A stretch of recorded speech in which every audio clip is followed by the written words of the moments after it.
Hello everyone, welcome to fuzzy cookings. Tasty home made recipes కోసం మన ఛానల్ని subscribe చేయండి.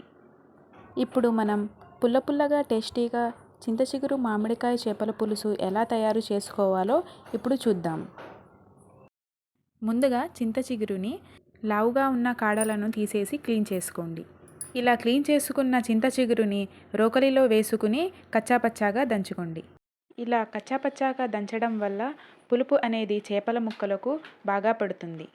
క్లీన్ చేసి పెట్టుకున్న చేపల ముక్కలలో చింత చిగురు వేసుకోవాలి. మన పులుసుకి సరిపడా కొత్తిమీర, ఉల్లిబందును వేసుకోవాలి. కట్ చేసిన 2 ఉల్లిపాయ ముక్కలు, కట్ చేసిన చిన్న మామిడికాయ ముక్కలను వేసుకోవాలి. మామిడికాయ వేయడం వలన ఈ పులుసులో పులుపుదనం అనేది చాలా చక్కగా ఉంటుంది. సరిపడా ఉప్పు, 1/2 టీ స్పూన్ పసుపు, 2 టేబుల్ స్పూన్ల కారం, సరిపడా నూనె వేసుకుని చేత్తో బాగా కలుపుకోవాలి.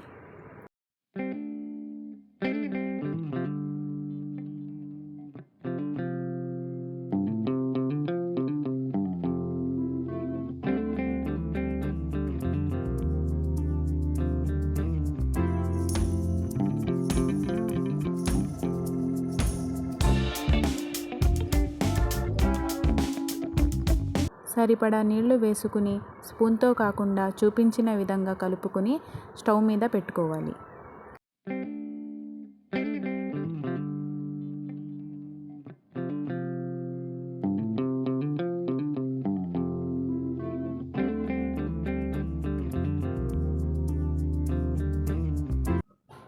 పులుసు చిక్కబడిన తర్వాత స్టవ్ని ఆఫ్ చేయండి. ఎంతో ఈజీగా చింత చిగురు మామిడికాయ చేపల పులుసు ఎలా తయారు చేయాలో చూశారు కదా.